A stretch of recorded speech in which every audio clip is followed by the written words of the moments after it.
Rich Dad said, real estate is wealth. Those that control the real estate control the world. Rich Dad would break out the Monopoly board game and we'd play Monopoly.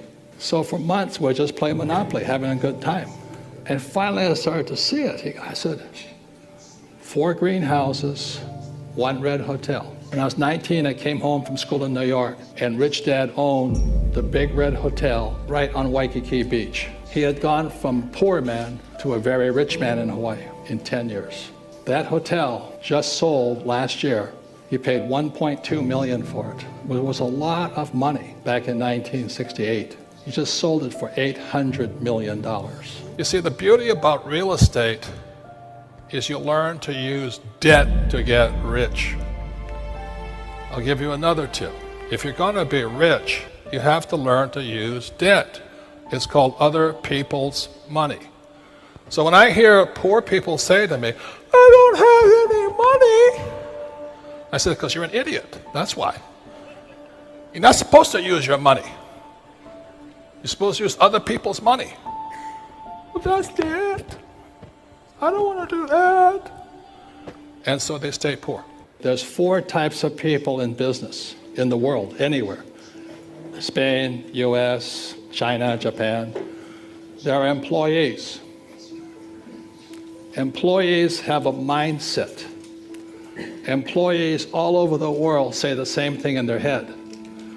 I want a safe, secure job with a paycheck and benefits and a pension. They all say the same things.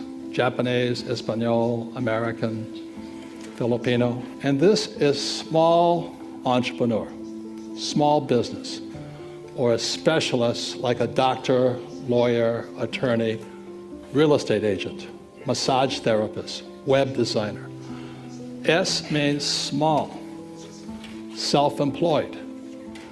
These people violate Rich Dad's lesson number 1. They work for money. These are the people that pay the taxes. That's why you don't work for money. These people don't pay taxes. In your country, in my country, it's the same.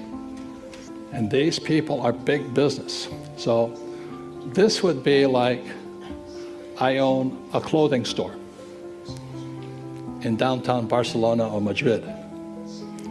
This is Zara, different mindset. This is a person with a small restaurant. This is McDonald's. This is a small person with a coffee shop. This is Starbucks. I don't work for our money. I don't have a paycheck. That's why I'm rich. I don't want a paycheck. I don't need a paycheck. If you can not need a paycheck, you have a better chance of getting rich. Become an entrepreneur. The people who are the biggest winners are people who know how to use debt to get rich. Debt is money. After 1971, when Nixon took the dollar off the gold standard, money became debt. And so the people who are losers are savers. So as Kenny says, you put your money in the bank as a saver, Kenny goes in and borrows it out as a debtor, and we use that money to buy millions of dollars worth of real estate. So Kenny just went over $1 billion worth of real estate using debt.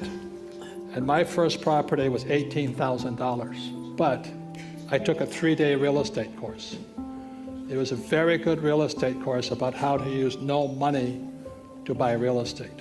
The property was a little condominium, 1 bedroom, 1 bath, $18,000 US. It was on the beach of Maui. The reason the price was so low is the market had crashed. Smart investors always wait for the crash. So this thing crashed. I had to look at 100 properties once I left the class, 3-day class. I had to look at 100 properties in 90 days. So with this here, the instructor said I had to buy the investment for 0 money. Okay? 0 money. Most people will tell you, I can't invest because I don't have money. That's a loser. This was 1974. The dollar had just gone off the gold standard. Everything was coming up fast. So I had to figure out how to buy it for zero. And the reason I say that is most poor people always says, I can't afford it. I know some of you right now say, well, I can't afford it. I don't have time. I have children. I have a job. I have bills to pay. And it is those excuses that keep you poor. If you do not change that talk in your head, you'll always be the poor person. So there was about 32 in my class, 3 days long. I think only 3 people completed the exercise. We went, we looked at 100 properties, wrote a 1-page report. At the end of the 90 days and 100 properties, this was the best property. So I went back to the person, and it was in bankruptcy. It was right on the beach, just as pretty as this beach here. And he said I had to have $2,000 down. This is called equity. Again, it's the language of money. So I have equity. The bank was going to lend me $6,000 in debt. Okay. That was the deal. Now I had the $2,000 in cash, but the name of the game or the exercise was, could I buy it for zero? So what I did was I paid for this property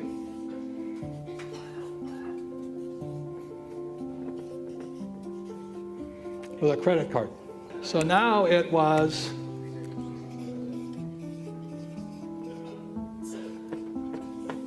$100% debt. Okay. With that 100% debt, I made $25,000 a month. Boom. I was a free human being. I never needed money again.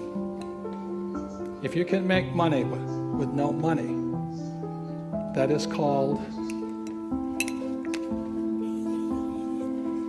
an infinite return. Because I have no money in the deal. The 6 words that are basics of financial education, financial intelligence: income, expense, asset, liability. And the 2 other words are cash flow. So when you look at the average person, they have a job, money comes in here, they pay for their house, and the money goes to a bank through a mortgage. So it's not an asset because the cash is flowing out, so it's a liability. So the definition of liability, does it take money from your pocket? And for an asset, does it put money in your pocket? So when I have a rental property here, it puts money in my pocket. So if I live in the house, it's a liability, because even if I have no debt on it, I still have taxes, depreciation, repairs, and upkeep, insurance, and all this. When I rent a property, I've done a good job buying it and structuring it. Every month it sends me money. So I started off when I was 25. I had a little 1-bedroom condo, and it put $25 in my pocket. It was a start. So this was good debt. You say the debt also went out and paid, but it also put $25 in my pocket. So net, I was making money from my little house.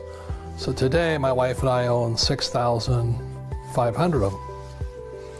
And every month, 6,500 houses put money in my pocket. My people who live in them love me and all this because they have a place to live. But all of this comes from debt. So they're 100% finance here. It's all debt. So this is good debt. And what makes it good debt are the 2 most important words: cash flow. NOI means net operating income.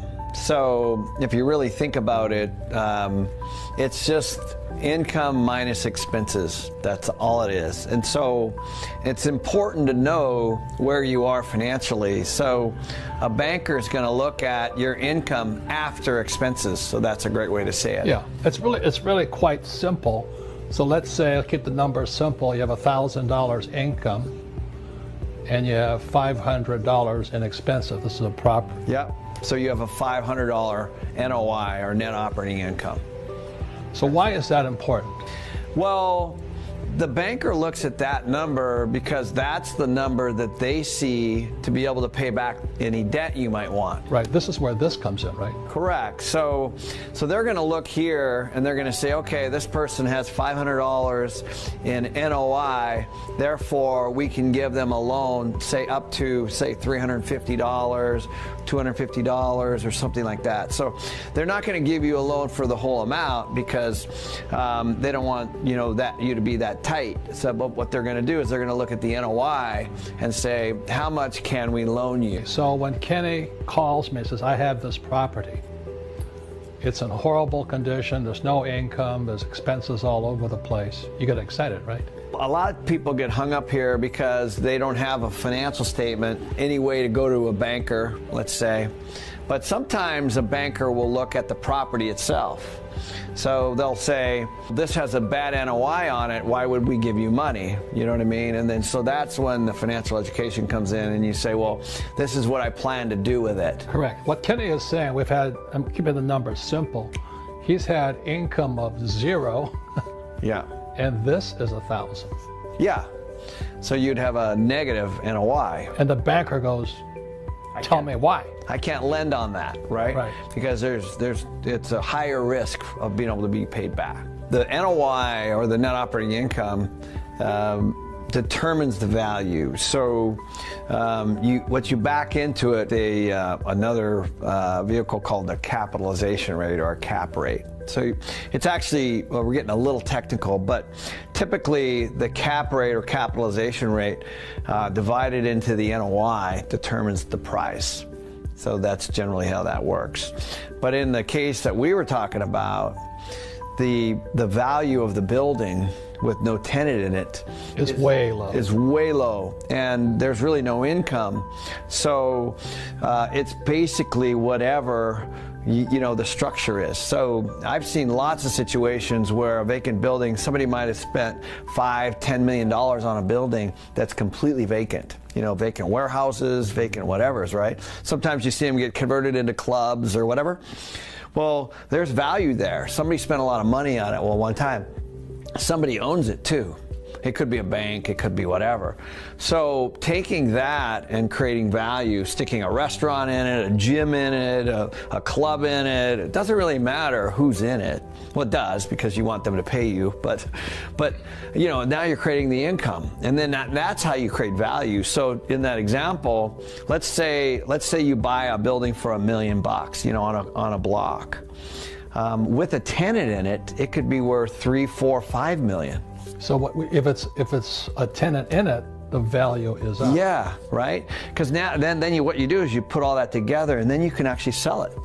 Got it. And so even if the NOI is negative, if you create a plan that creates value for the property and shows the increase that you're going to give the property's value, the bank will give you the loan. Oftentimes, yeah, and not always. Not always, but there are ways to do it. So in that particular case, you might get a loan from somebody like Robert and say, hey, I need $1 million, and this is my plan. And then once you get a tenant in it, then you go back to the bank and you say, hey, give me a loan. And then they give you a loan and you pay Robert back. So the thing that Kenny is always looking for is, after we stabilize the building, he'll tell me, he says, look, in 5 years, I'm going to get this from 1,000 to 10,000. Yeah. I go, okay, so that I know I'm in it for 5 years with them as an investor. And on top of that, we're going to reduce the expenses back to 500. The NOI goes up, the value goes up, the debt goes up to, let's say, 10,000. So I have a friend, for example, he actually bought a building in a town up in Idaho where I have a vacation house for about $1 million. And it was an old Elks building, beautiful building downtown, but it had been vacant for a long time. He bought it and he put like 30 offices in there, small offices, 1,500 to 2,000 feet each, and grew the revenue, right? So everybody pays. So the income went up. Yeah, you know what I mean? Yeah. So he broke it up and then leased it up, and so he has his expenses, but now he's got 30 people paying rent, as opposed to just one big vacant building. He turned it into a pretty cool workspace, for everybody. But and then Kenny's in his third book, The Advanced Guide to Real Estate. His job is to get this up, keep this stable. Then he goes back to the banker and says, look, we've got all these tenants, money's going up. And so we now want $12,000. Yeah. Because he's improved income, kept expenses low, building's more valuable. Yeah, the key there is the bank's always looking at your NOI to pay back their loan. So the more you can grow that, the more loan you can get. Mm-hmm. And so essentially the renters are paying your debt. Of course. Okay.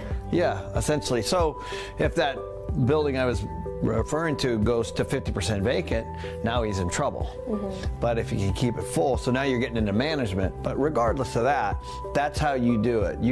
There's opportunities like this everywhere. And I know that another thing that you always mention in all your books in the ABCs of real estate investing is that property management is very important. Poor property management equals poor profits, right? And so I wanted you to kind of explain the importance of the property management.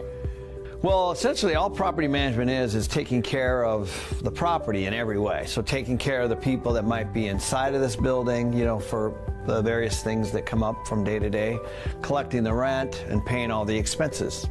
That's really all it is. And so the property manager's job is to make sure the place is clean and that things are getting rented and all those things. And so the owner of the building would hire a company like that, or they can do it themselves, and basically keep the place full. So in our world, we have a property management company that we have about 300 employees. All we do is focus on these two things. How do we keep our expenses low and keep our income high?